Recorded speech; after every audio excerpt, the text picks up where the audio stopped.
Today we're going to be discussing Jalen Green potential trades, and we're also going to be talking once again about our 10th overall pick. But first, cue the intro.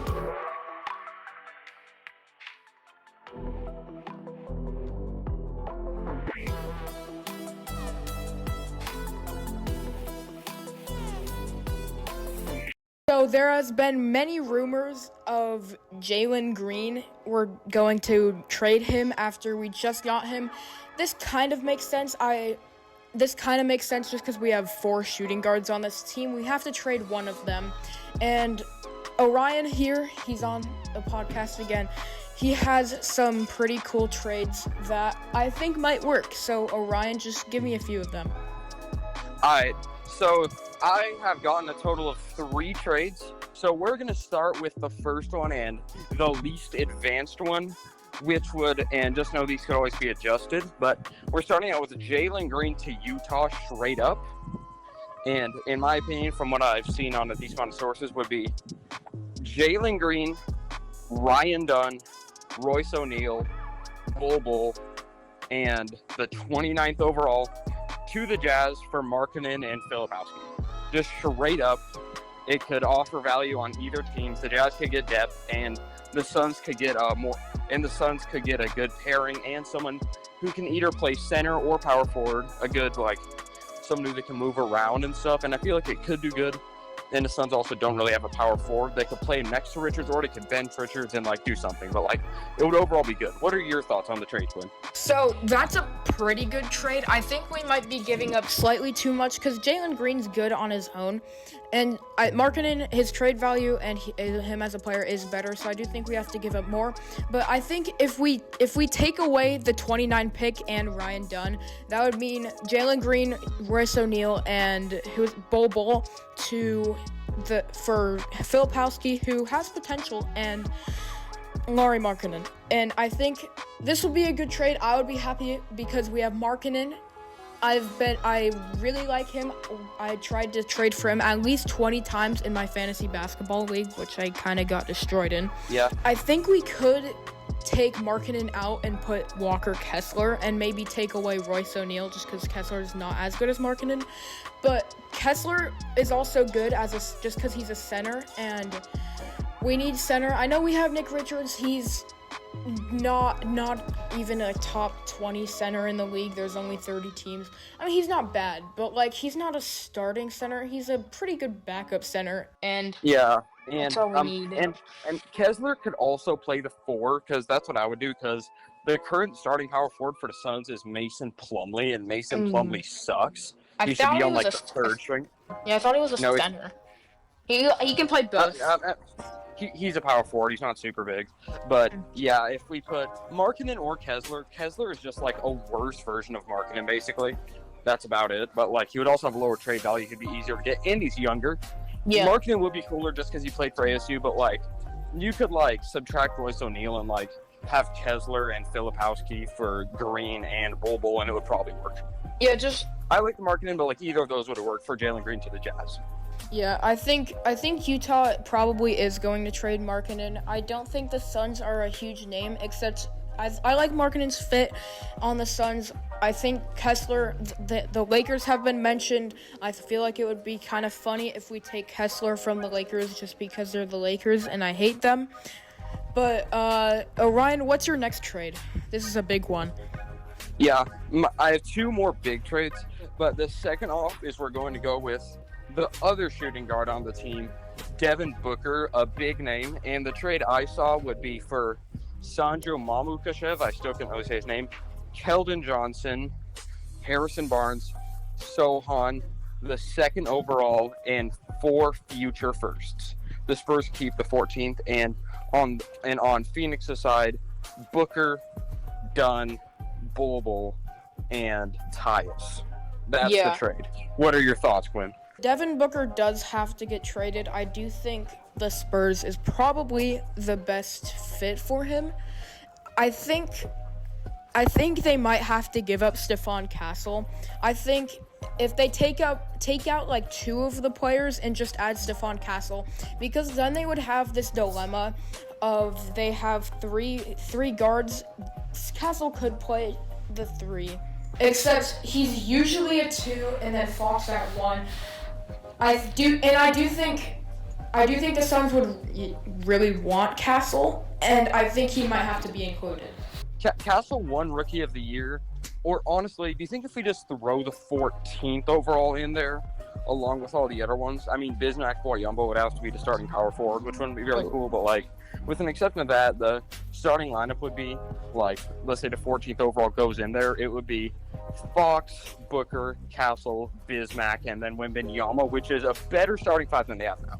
Yeah. Except Bismack's not that good, but he's fine. He's not horrible. He used he's to play better for than the Suns. He was not horrible. So yeah, he's all right. The thing with this trade is this would have to be before the NBA draft, so probably tomorrow or on draft night. And I don't think that's going to happen because Devin Booker, I mean, there's been a few rumors here and there, but that's not really a name that you've heard of that much. But like recently there's been talks about it, and I would assume if the trade happened after, like in July, then I would assume that to replace the picks, to replace the 2nd and the 14th overall, yes, they would probably have to throw in Castle and keep the other 4th overalls. So if the Spurs want to keep Castle and get Booker with the assets, then they would have to trade really soon. Or if afterwards they still can't get him, but Stephon Castle would definitely be on the table. Yeah, I think a rework to this trade, we have Keldon Johnson, Jeremy Sohan, Stephon Castle, Harrison Barnes, whoever that other guy that you can't pronounce his name because I can't either. I'm not even going to try on that one. And probably 5 future first-round picks just because we don't have the 2 pick and we don't have... and that's Dylan Harper's a very big value there. Yeah, and we could swipe out and if it happens before, we could just take out Castle and put in the 2nd overall. Maybe the 14th, kind of depends. Could or could not be in there, but kind of depends. It depends on Now, I don't think we have to give up, I forget which players, the other role players. I don't think we'd have to give up Tyus Jones or, Royce O'Neal, whoever you said.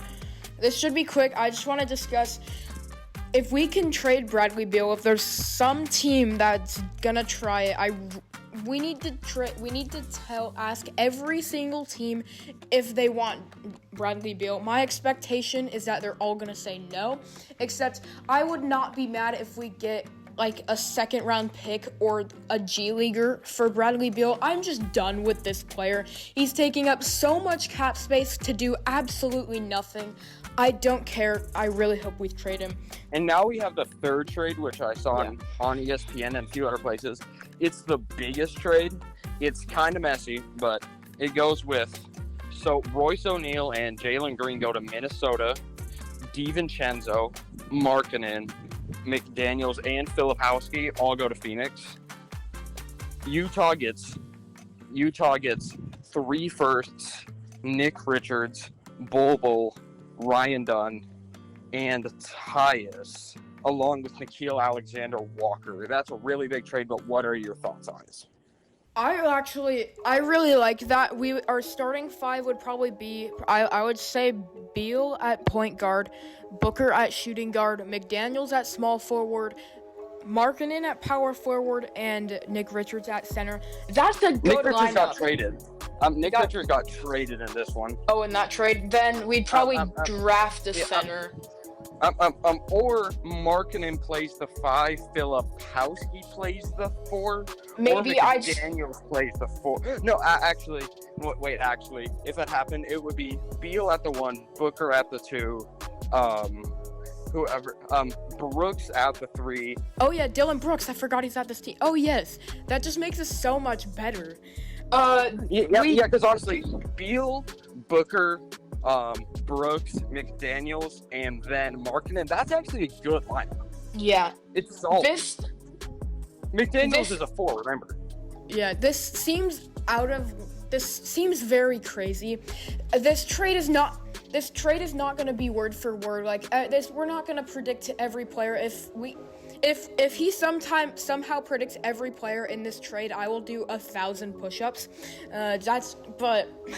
Yeah, but But if it does happen, the trade would be really cool, and I feel like it would benefit all the teams. But I feel like if all the core players are there, which would be like McDaniels, Markkanen, Green, and like all the role players that go to the Jazz, I feel like with that, if you just hold it down to that, just standard, then I do feel like it would actually be a cool trade, and that way we get to keep Booker. And then, honestly, we also get, 2 good forwards because, Brooks at the 3, McDaniels at the 4. That would work. It would be, the team has not really had any good forwards for a while. So we get, a solid, authentic power forward and a solid, authentic small forward. And also Markkanen, a 7-footer at center. And Booker gets to stay, and Beal gets to start. It's perfect. Yeah. It's just really big.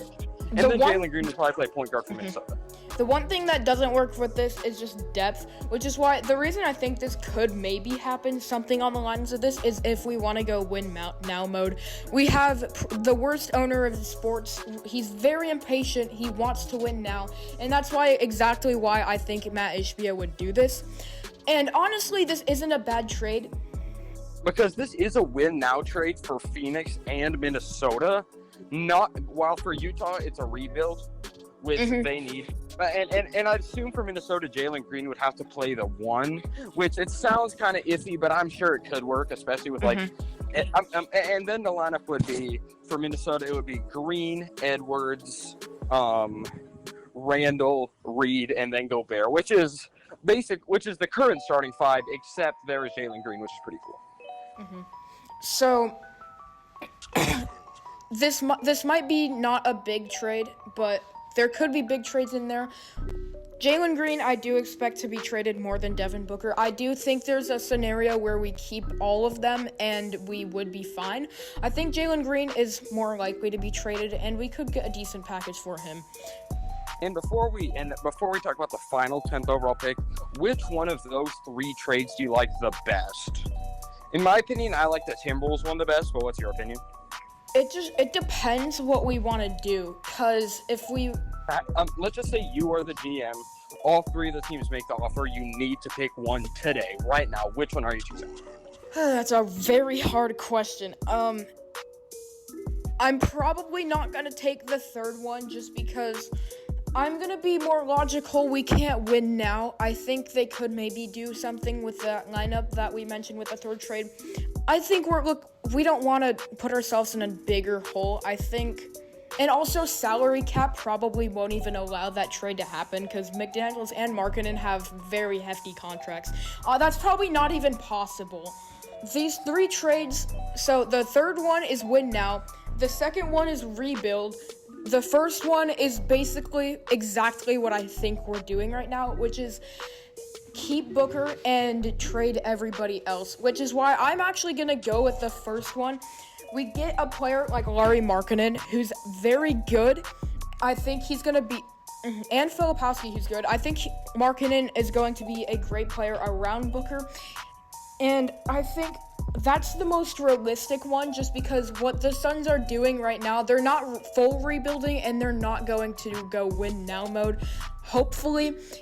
And I think what they're going to do, they're just going to make some trades revolve around Booker, see if they can use Booker and just get some decent players, decent depth, decent picks around him. And that's why I think I'm going to do that.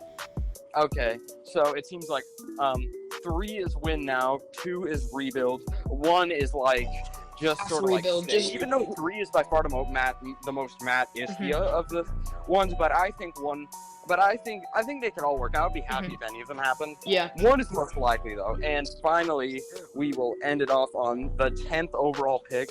Who do you think the Suns should pick based off your mock draft? So if you had any players going 9th and up, you cannot include them.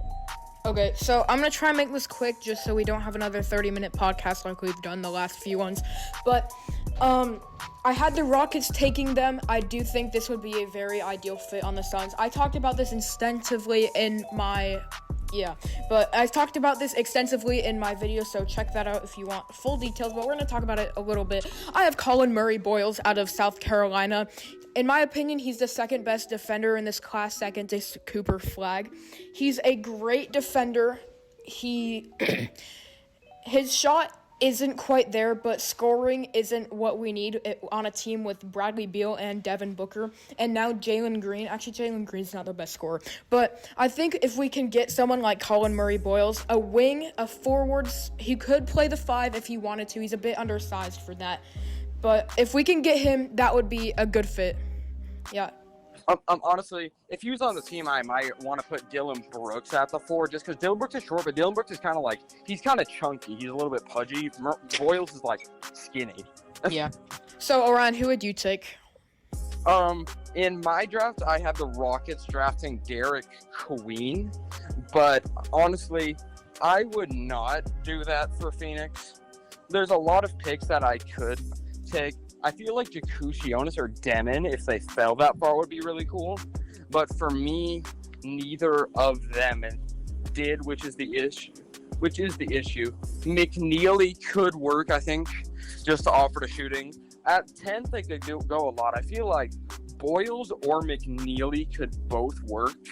But if there's no trades and if either of them getting drafted, that means you have to expect to put Dylan Brooks at the 4, which kind of wouldn't work. Or they can just draft Derek Queen and then put Derek Queen at the 4, which I guess would work. I don't think either of the two are too undersized to play. Because they've played the 4. At least Murray-Boyles, he's played the 4. He can make it. He makes it work, even though he's not the ideal frame. Yeah. Boyles is like taller and skinnier. Brooks is shorter and heavier. Mm-hmm. So whatever you'd want at power forward. Out of McNeely and Murray-Boyles, who do you think the Suns should get? I think they should make some trades first, or at least a trade, like even that first trade, and that could really dictate it a lot. But honestly, I feel like with McNeely, if the Suns are trying to do a rebuild, like you need to plug in like one shooter who can just go out there and shoot and just shoot threes. I had him going number 12. Now I would have him going number 10 to Phoenix, Liam McNeely. Second would be Boyles, and third would be Queen. So I would lock in with McNeely going 10th overall to the Suns. So this would be a massive reach on the Suns' part. I think it could work, but I don't think we need shooting. Our shooting isn't spectacular by any means, but our scoring with a team with Devin Booker, Jalen Green, and Bradley Beal on it, we can score points, and I don't think shooting is what we need. Either Jalen Green or Booker's probably getting traded, though. That's the thing. Yeah, but we would have 2 guards that play the 2, and I think we need more than just shooting. I think we would need defense. Defense is our main weakness. Our defense was not good, which is why I want to take Murray-Boyles. McNeely, it could work. It could work. But another thing is that if he goes to the team, would you trust McNeely to start at the 3, or would you rather have Devin Booker or McNeely be at the 3? I would rather have McNeely be at the 3. I would rather have Devin Booker at 2, Dylan Brooks at 3, and then McNeely at 4. You would have McNeely at 4 over Dylan Brooks? Yeah, I think honestly they could swap. It doesn't really matter. Yeah, as I said, Dylan Brooks is just kind of like, he's kind of just big, you know? Like, he's not tall, but he's just like... I think the thing is with Dylan Brooks is he's primarily a guard, and I think it could work at 3. Yeah, but still, even if he's like 6'5" or 6'6", Brooks is still 240, and McNeely's like 205. Mm-hmm. So... Yeah. So that is going to wrap up this episode of AZ Sports Roundup. We're going to make some more videos leading up to the draft and a reaction video, so stay tuned for that. And with that being said, see ya.